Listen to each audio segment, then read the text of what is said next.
성도님들이 한 장로님께서 보내주셨는데요. 장철원 장로님께서 보내주셨습니다. 우리 성도님들이 사순절 영상 보시다가 감동되는 게 있으면 저에게 보내주시면 우리 성도님들과 함께 나누도록 하겠습니다. 자, 이 시간에 고난은 우리를 하나님께로 가게 만듭니다 라는 주제로 하나님의 말씀을 드리겠습니다. 여러분, 성경에서 고난을 뜻하는 단어들이 있습니다. 안나라는 단어가 있습니다. 안나, 사람 이름처럼 보이지만 이 안나라는 단어의 뜻은 찍어 누르다라는 뜻이에요. 찍어 누르다, 가슴을 팔꿈치로 찍어서 누르다 이런 뜻이 아니라 커다란 돌을 들어서 사람을 찍어 누른다라는 것이죠. 이걸 다른 말로 압사당한다라고 표현하죠. 안나라는 단어가 바로 그런 단어예요. 고난당하는 사람은 뭔가 짓눌린 것 같습니다. 마음에 고난당하고 어려운 분은 이 마음에 짐을 지고 있는 것 같아요. 큰 무거운 이 돌이 누르고 있는 것처럼 힘들어합니다. 또 짜르라는 단어도 있습니다. 짜르. 움직일 수 없을 정도로 비좁은 공간 안에 집어 넣는 거예요. 밀어 넣는 거예요. 고난당하는 사람은 갑갑하죠. 답답해합니다. 실제로 좁은 공간에 들어가 있는 것도 아닌데 왜 이렇게 답답한지. 고난당하는 사람의 마음은 짜르입니다. 또 비슷하게 짜라드도 있습니다. 짜라르. 이것은 꺽쇠에 넣고 꺾어버린다라는 뜻입니다. 옛날 우리나라는 주리를 튼다고 그러죠. 그것처럼 꺾어버리는 거예요. 뼈가 분질러지고 근육이 절단나는, 꺾어버린다는 거예요. 고난당한 사람은 마음의 의지가 꺾어집니다. 희망이 꺾어져요. 그러다가 결국 못 버티면 어떻게 합니까? 포기하는 것이죠. 저는 이 히브리어 단어들이 참 어찌 이렇게 적절하게 표현되어져 있는지 깜짝 놀랐습니다. 안나, 짜르, 짜라르, 이 세 단어를 가만히 생각해 보니 저는 한 단어가 연상이 되어졌습니다. 그것은 바로 고문입니다. 무거운 돌을 들게 하는 것, 그리고 그 돌의 무게 때문에 점점 내 몸이 눌려지고 째그라들고 있는 모습, 좁은 공간 안에 가둬놓고 옴짝달싹도 못하게 하고 있는 그런 모습, 나의 팔다리를 주리를 들어서 부러뜨리는 그런 모습, 고문이 연상됩니다. 즉 고난이라는 것은 우리에게 고문으로 다가온다는 것이죠. 고난이 없는 사람에게는 아무런 문제가 없습니다. 그러나 고난 가운데 있는 분은 그렇습니다. 고문당하는 것과 같습니다. 우리 주님께서 십자가에서 우리의 죄를 위해서 대속의 죽음을 감당하시는 그 모습이 바로 안나의 모습이고 짜르의 모습이고 짜라르의 모습이었습니다. 여러분, 이런 고문과 같은 고난을 겪게 되어졌을 때 우리는 이런 고난을 피하기를 원합니다. 내 삶에 그런 것들은 없었으면 좋겠다라고 생각을 합니다. 그런데요, 여러분, 고난이 없이는 하나님께로 나아갈 수가 없습니다. 고난에는 하나님께로 나아가는 신비한 힘이 있어요. 내 신앙이 힘들고 어려울 때 하나님 앞에서 나와 주님을 찾으며 눈물로 고백하는 성도와 편안한 가운데서 아무 어려움 없는 가운데서 주님 앞에 나와서 딱 앉아서 예배하고 기도하는 성도의 간절함은 차이가 있는 거예요. 고난 중에 있는 성도의 간절함이 더 크겠죠. 우리는 살면서 이런 고난이 없었으면 좋겠다 하지만 실제로는 없을 수가 없습니다. 왜냐하면 사람과 사람은 서로 의견이 다르고 생각도 다르고 행동도 다릅니다. 의견의 대립이 이루어져요. 생각의 충돌이 있어요. 행동의 차이가 있어요. 결국 달라집니다. 우리 교회에서도 마찬가지예요. 교회에서도 다릅니다. 저는 지금 우리 교회 올해 이 내부에 이 천정을 좀 바꿨으면, 천정 등을 바꿨으면 하고 생각합니다. 그리고 저 뒤에 있는 저 시커먼 나무들을 좀 가렸으면 생각합니다. 여러 가지를 생각하고 기도하고 있습니다. 근데 여러분, 이것을 어떤 방법으로 바꾸느냐, 10사람이면 10사람이 다 달라요. 생각하는 게 다르고 바라보는 게 다르고 원하는 게 다르기 때문에 다를 수밖에 없어요. 그러면 우리가 어떻게 해야 합니까? 이해하고 서로 대화하면서 이것을 가장 좋은 것을 택해야겠죠. 이렇게 좋게 해결되는 경우도 있지만 그렇지 않고 정말 애매한 경우도 있어요. 애매한 경우들. 예를 들면 사업을 하는데 사업상 거래처 사장님이 아주 중요한 만남이 있어야 되는데 사장님이 주일에 골프 치면서, 일요일에 골프 치면서 사업 얘기하자라고 합니다. 그러면 예배에 나와야 됩니까? 그걸 거절하고 예배를 나와야 됩니까? 아니면 사업장에 가서, 그 골프장에 가서 사업상 거래처 사장님과 거래를 하고 있어야 됩니까? 저는 골프를 잘 몰라서 배우지 않아서 잘 모르지만 이런 얘기를 설교를 준비하다가 찾아봤습니다. 미국에서 있었던 일인데요. 미국은 이 주택가가 도시 근교에 주택가를 형성하는데 가운데 도로가 있고 양옆으로 마당처럼 잔디밭이 있고 그 안에 집들이 쭉 있습니다. 어느 날 한 성도가 매 주일마다 교회에 가기 위해서 주일 아침에 나와서 차를 타고 가는데 그 건너편에 사는 사람도 꼭 그 시간에 골프를 치러 나아갑니다. 아침마다 만나니, 주일 아침마다 만나니 건너편에 사는 이웃지간이라 인사를 합니다. 헬로 하고 인사를 합니다. Have a nice day 하면서 인사를 합니다. 그런데 어느 날은 이 건너편에 사는 이 사람이, 골프 치러 가는 이 사람이 인사만 하지 않고 뭔가 할 말이 있다는 듯 작심한 얼굴로 도로를 건너서 다가오는 것입니다. 그러더니 이렇게 말합니다. 일요일 아침마다 당신이 어디를 가는지는 모르겠지만 당신의 표정을 보니 썩 좋은 곳에 가는 것 같지는 않습니다. 나는 아침에 골프를 치러 가는데 정말 재미있습니다. 나랑 같이 갑시다 하고 와서 전도를 하더랍니다. 이게 전도인가요? 주일 아침마다 교회 나오는 것이 피곤하고 힘들고 어려웠다는 것이죠. 오늘 아침 교회를 향해서 나오시는 우리 성도님들의 얼굴을 한번 되돌아보시기 바랍니다. 혹시라도 이 사람처럼 힘들고 어렵고 피곤한 표정이었다면 하나님 앞에서 회개하시기 바랍니다. 적어도 하나님께 예배하는 모습이 골프 치러 가는 것보다는 즐겁고 기뻐야 하지 않겠습니까? 우리가 고난당한 가운데 있는 것이 아니라 하나님 앞에 나와 예배하는 건데, 나의 구원자 하나님 앞에 나와서 찬양하고 경배하는 건데 골프보다는 재밌어야겠지요. 여러분, 사업상 중요한 미팅이 잡혔거나 가족에 중대한 일들이 생겼을 때, 주일이 생겼을 때 어찌해야 됩니까?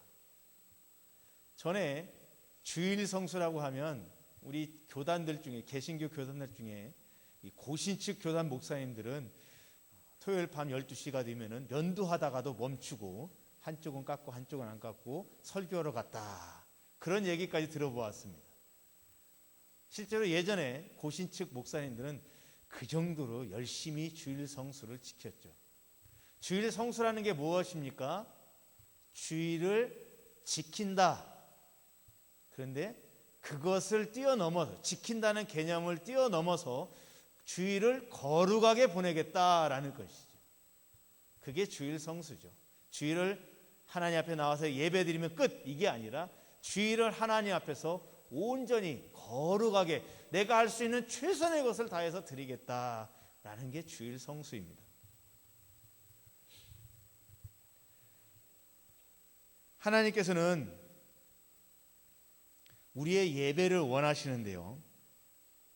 여러분, 주의를 거룩하게 지키는 것이 정말로 중요한데, 마음은 콩밭에 가 있는데 몸은 여기 있지만 마음은 콩밭에 가 있는데, 그런 예배가 거룩한 예배일까? 저는 아니라고 생각합니다. 여러분, 바리새인들 생각해 보세요. 바리새인들이 얼마나 철저하게 안식일을 지키고 얼마나 철저하게 하나님 앞에서 그들이 생활했습니까?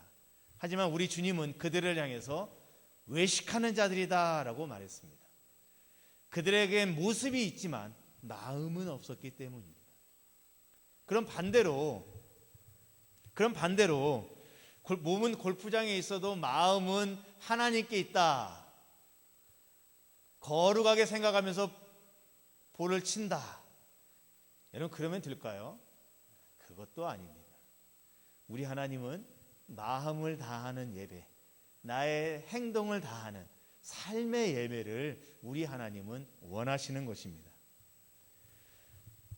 하나님께서 이처럼 우리의 마음과 행동의 삶의 예배를 원하시긴 것과는 반대로 사단은 이 예배를 방해하려고 합니다. 마음을 심란하게 하고 집중하지 못하게, 하나님께 집중하지 못하게 하고 형식적인 예배로 흘러가게 만듭니다. 사단은 이런 책략들을 우리에게 보이고 있습니다. 우리가 이런 사단의 계략을 물리치고 승리하는 그런 예배자가 되어야 할 줄로 믿습니다. 여러분, 사단이 주는 이런 시험들을 우리가 승리하게 되어지면 우리는 그 승리를 통해서 하나님 앞에 더 가까이 나아가게 됩니다. 그러니까 내가 하나님 앞에 더 가까이 가고 싶다라고 한다면 더 많은 사단의 책략들을 물지르고 승리하고 나아가야 되는 것입니다. 저절로 되지는 않습니다. 고난에는 하나님의 어떤 뜻들이 있어요. 그 고난을 극복해야 하나님의 그 뜻이 보이는 거예요. 안타깝게도 고난당하고 있을 그때는 하나님이 왜 이러시는지를 모릅니다. 욥을 생각해 보세요. 욥이 고난받고 있을 때 욥이 왜 고난받고 있는지를 알았습니까? 몰랐습니까? 몰랐죠. 극심한 피부병이 생겨 기왓장으로 자신의 이 피부를 긁어대는 아픔이 있고, 자신의 자식들이 다 하루아침에 죽어가고 재산들을 다 잃어버린 그런 정말 날벼락 같은 아픔이 있었지만 원인을 몰랐어요. 그러니까 그 원인을 모르는 욥의 아내는 뭐라고 말합니까? 하나님을 저주하고 죽으라. 3대 악녀 중에 하나가 되죠. 고난 중에서 원인을 알고 있다면, 그 이유를 알고 있다면 누구나 다 고난을 다 극복하죠. 누구나 다 고난을 극복하죠. 그것을 극복하지 못할 사람이 어디 있겠습니까? 욥의 친구들도 왔지만 욥에게 뭐라고 말합니까? 혹시라도 너가 부지 중에 실수한 것이 있으니 인과응보로 하나님이 너에게 이런 벌을 주시는 거 아니냐, 회개하라. 근데 욥은 몰랐어요. 모르지만 신앙을 버리지 않고 믿음을 저버리지 않고 하나님을 버리지 않고 지켰더니 결국 승리하게 되었습니다. 그 승리 이후에는 하나님께서 더 이전보다 2배나 많은 놀라운 축복들을 욥에게 베풀어 주었습니다. 욥에게 닥친 시련과 고난을 욥은 정말 안나처럼 짜라르처럼 힘들고 어려웠지만, 그리고 원인도 알 수 없었지만 그 모든 것을 극복하고 난 이후에는 하나님께서 새롭게 만들어 놓으신 새로운 은혜의 산들이 그에게 시작되어졌습니다. 여러분, 어쩌면 하나님은 우리를 더 크고 넓은 은혜의 강가로 인도하시기 위해서, 지금 있는 그 자리에서 그쪽으로 옮기시기 위해서 채찍질하실 수 있습니다. 복 있는 사람은 시냇가에 심기운 나무 같다라고 했습니다. 여러분, 근데요, 원어적으로 보면요, 시냇가에 심겨진 나무가 아니라 다른 곳에서 뽑아서 시냇가에 심겨놓은, 옮겨 심은 나무입니다. 원어의 뜻은 그 뜻이에요. 그곳에 가만히 놔두면 새로운 은혜를 경험하지 못합니다. 그러니까 어떻게 합니까? 뽑아냅니다. 자리를 옮기는 겁니다. 더 좋은 자리에다 심겨주는 거예요. 근데 내가 뽑히기 싫다고 나는 여기가 좋사오니, 나는 여기가 좋사오니, 이대로가 좋사오니 하면 하나님께서 준비하신 새 은혜의 터를 경험하지 못하게 됩니다. 닿지 못하는 거예요. 그래서 하나님은 우리를 새 은혜의 터로 인도하시기 위해서 고난이라는 것을 사용하시는 것입니다. 여러분, 오늘 본문을 보시기 바랍니다. 22절 23절을 보시면 야이로라 하는 사람에게 고난이 생겼습니다. 본문 22절 23절을 읽습니다. 회당장 중에 하나인 야이로라 하는 이가 와서 예수를 보고 발 아래 엎드려 간곡히 구하여 이르되 내 어린 딸이 죽게 되었사오니 오셔서 그 위에 손을 얹으사 그로 구원을 받아 살게 하소서 하거늘. 야이로, 회당장 중에 한 사람이었다라고 말합니다. 여러분, 우리는 이렇게 말하면 여러 회당들 중에서 그 한 사람, 여러 회당들이 있는데 그 회당마다 각각의 장들이 있고 그 중에 한 사람이다라고 생각합니다. 근데 여러분, 사실 그렇지는 않습니다. 그 당시, 초대교회 당시에 있는 회당에는 10명의 관리자들이 있었어요. 10명의 관리자들. 그리고 이 10명의 관리자들 중에서 3명을 뽑아서 이 3사람이 회당장의 역할을 번갈아 가면서 했습니다. 마치 제사장의 업무를 순번을 정해서 하는 것처럼, 반차를 따라서 했던 것처럼 회당장도 이 3명이 돌아가면서 했어요. 여러분, 이게 말이 3사람이지 이렇게 생각해 보시면 좋습니다. 우리 교회에 담임 목사가 3사람이 있다라고 생각해 보세요. 교회가 제대로 되겠습니까? 가끔 공동 목회 하시는 분들이 있는데 그건 정말 쉬운 일이 아니에요. 여러분, 생각해 보세요.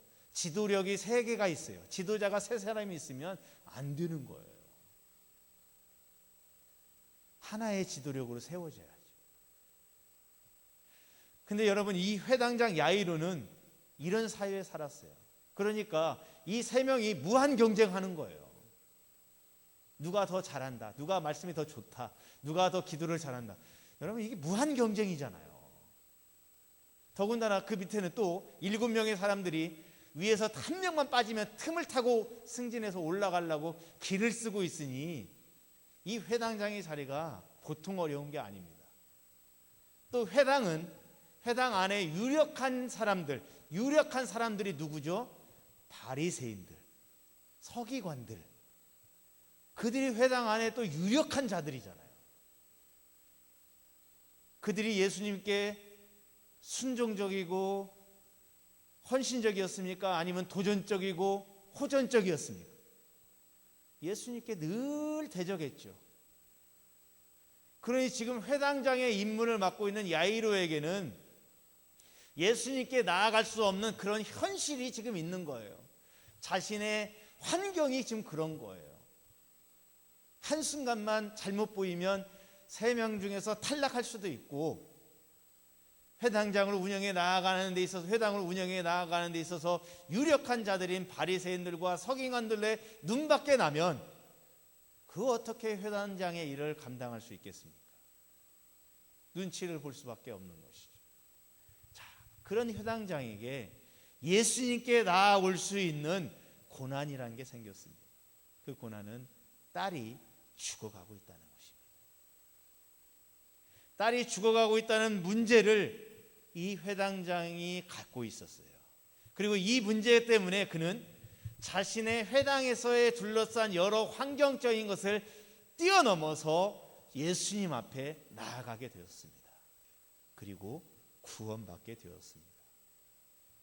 여러분, 자신의 현재에 자신을 올가매고 있고 둘러싸여 있는 모든 방벽들이 있는데 고난을 통해서 그 방벽을 건너뛰어 예수님을 만났고 예수님께 나아간 거예요. 예수님께 나아갔더니 고침받았고 구원받았고 딸이 살았습니다.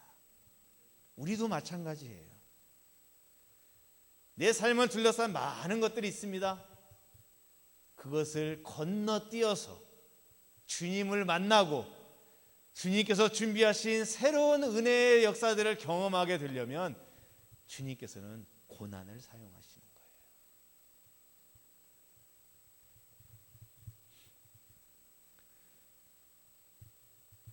여러분, 우리는 우리의 삶 가운데 늘 풍성하고 풍족하고 평화롭기를 간구합니다. 네, 저도 간구합니다. 육체적인 건강함이 있어서 병원 들락달락 하지 않고 약 먹지 않아도 되는 강건함이 있으면 얼마나 좋습니까? 물질적인 능력이 많아서 부족함 없이 정말 넘치도록은 아니더라도 부족함 없이 감사하게 쓸 수 있으면 얼마나 좋습니까? 저도 그것을 원합니다. 그런데 여러분, 그것을 원하지만 동시에 내 삶이 편안하다 평안하다 평안하다 할 그때가 바로 내 신앙이 풀어지기 시작할 때라는 것을 기억하시기 바랍니다. 내 신앙이 언제 풀어집니까? 내가 편안함에 안주하고 있을 때 풀어지기 시작합니다. 약해지기 시작합니다. 하나님 십자가의 은혜에서 멀어지기 시작하는 것입니다. 고난 가운데 있는 사람은요, 고난 가운데 있는 사람은 그 고난을 극복하기 위해서 주님 앞에 나와 눈물로 흘리며 주님을 붙잡고 나아가는 거예요. 평안한 가운데 있는 분은 그렇지 못합니다. 분명 차이가 있는 거예요. 그래서 내 신앙이 병들기 시작할 때는 오히려 역설적으로 내가 편안할 때이다 라고 말합니다. 여러분, 지금 이 자리에 고난 가운데 계시는 우리 성도님이 계십니까? 또는 지금 이 가운데 나는 특별한 고난이 없는 삶 가운데 지난 일주일을 보내고 오신 분이 계십니까? 고난 가운데 계신 분은 그 고난을 통해서 하나님을 더 바라보시고 하나님께 더 가까이 나아가게 될 것입니다. 지난 한 주간 나는 특별한 어려움 없이 편안하게 있다고 왔습니까? 그렇다면 여러분, 내 신앙을 점검해 보시기 바랍니다. 무너진 곳이 있으면 그리스도의 이름으로 그것을 다시 보수하고 세워가시는 그런 삶이 필요한 것입니다. 헝그리 복서, 예전에는 복싱이 진짜 유명했었죠. 헝그리 복서라는 그런 이야기를 들어봤습니다. 여러분, 이 복싱이란 건 무엇입니까? 상대방을 내가 두들겨 패야, 내가 맞은 것보다 상대방을 때린 게 더 많아야 승리하는 것입니다. 그렇죠? 그러려면 어떻게 합니까? 더 내 상대방을 때려야 되니까 파워를 올리기 위해서 근육을 키워야 되고, 근육을 키우려면 더 잘 먹어야죠. 잘 먹고 힘을 키우고 민첩성을 키워서 상대방을 한 대 때려들어도 충격을 더 많이 줘야죠. 그래야 상대방이 충격을 받고 해롱해롱 할 때 더 때려서 승리할 수 있는 거잖아요. 그런데 여러분, 희한하게도 복싱은 힘있고 잘 먹고 힘이 센 그 사람이 이기는 게 아니라 헝그리 복서, 굶은 사람이 이긴답니다. 생각 같아서는 많이 때려야 되니까 힘 있는 사람이, 잘 먹고 힘 있는 사람이, 웨이트 트레이닝을 잘한 사람이 이길 것 같은데 그게 아니래요. 굶주리고 굶어본 사람, 그런 사람이 이기더라는 것입니다. 잘 먹고 힘을 키우고 파워를 키워서 나온 사람을 굶주린 사람이 이기더라는 거예요. 왜 그런지 아십니까? 굶주린 사람은 그 아픔과 고통을 통해서 극복하는 법을 배운 거예요. 한 대 맞았어요. 머리가 핑 돌아요. 편안하게 온 사람은 그만두고 싶어 라고 생각합니다. 그러나 굶주린 사람은 내가 여기서 주저앉으면 나는 끝나. 버텨내는 거예요. 정신력으로 버틴다고 그러죠. 이겨내는 거예요. 한 대 맞고 두 대 맞고 10대 맞아도 이겨내는 거예요. 그런데 굶주리지 않은 사람은 한 대, 두 대, 10대 맞으면 쓰러져 버리는 것입니다. 그래서 헝그리 복서가 잘 먹은 복서를 이긴다라는 거예요. 여러분, 고난이 왜 우리에게 옵니까? 이길 수 있게 해주는 거예요. 하나님 앞에 나아가도록 해주는 거예요. 성도인 내 삶에 고난이 많을수록 나는 하나님께 더 잘 나아갈 수 있는 것입니다. 여러분, 하나님 앞에 내가 고난을 통해서 하나님 앞에 한 걸음 더 나아갈 수 있다라고 말한다면 고난도 축복이 되어지는 것이죠. 열왕기상 19장에 보면 노뎀나무 앞에 쓰러져서 죽기를 갈급해하는 엘리야의 이야기가 나옵니다. 주여, 이만하면 됐사오니 내 영혼을 취하시옵소서.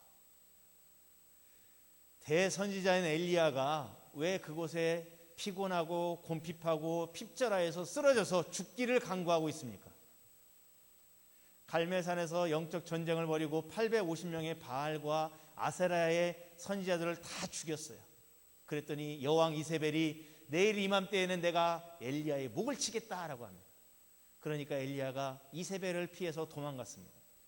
도망가는 도망자의 삶이 핍절하고 자신의 신세가 한탄스러워서 하나님, 내가 주님을 위해서 이렇게 저 거짓 선지자를 다 죽이고 모든 백성 앞에 하나님만이 참 신이시다라는 걸 드러냈는데 내가 왜 이 고난을 당해야 됩니까? 내가 왜 여왕을 피해서 지금 목숨을 구걸하여 도망가야 됩니까?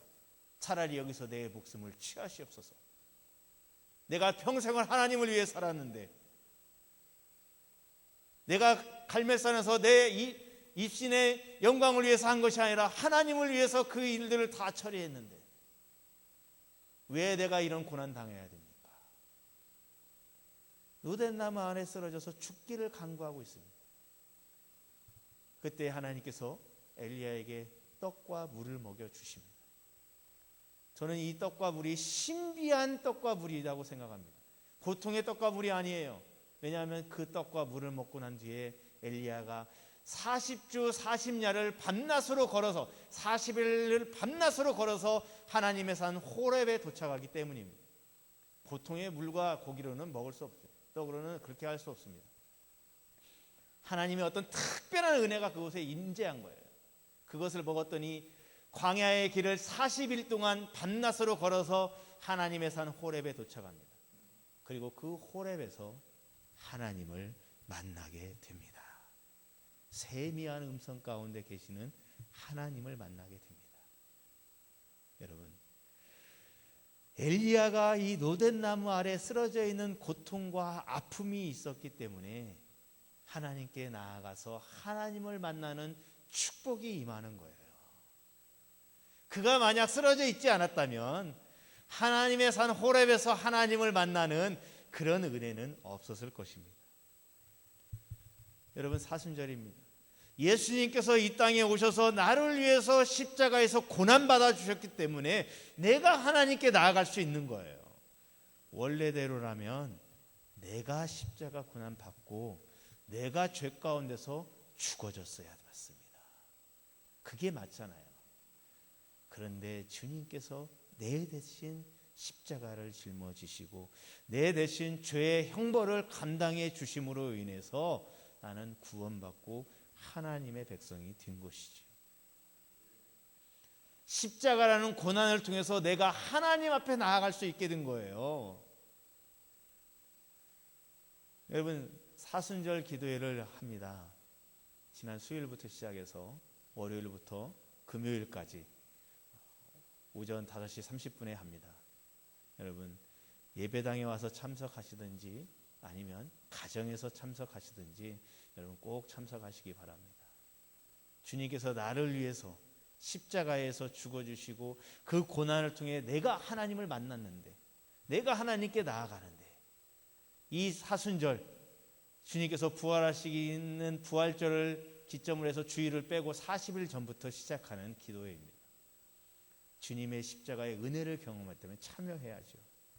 물론 안 하던 새벽 예배 참여하다 보면 하루 종일 피곤하고 또 힘든 것도 있을 것입니다.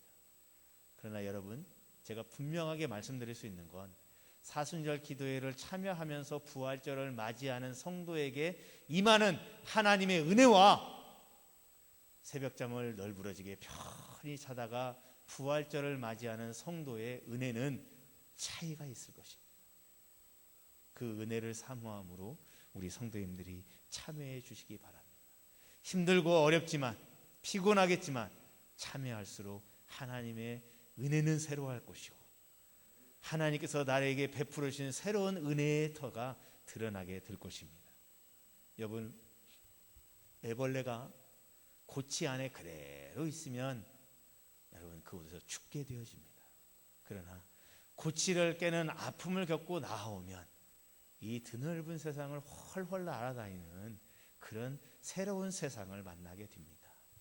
여러분, 내 삶의 고난이 이처럼 나로 하여금 지금 당장은 힘들지만 하나님께로 한 걸음 더 나아가 하나님께서 나를 위해 예비하신 놀라운 은혜의 강가로 저와 여러분들을 인도하실 것입니다.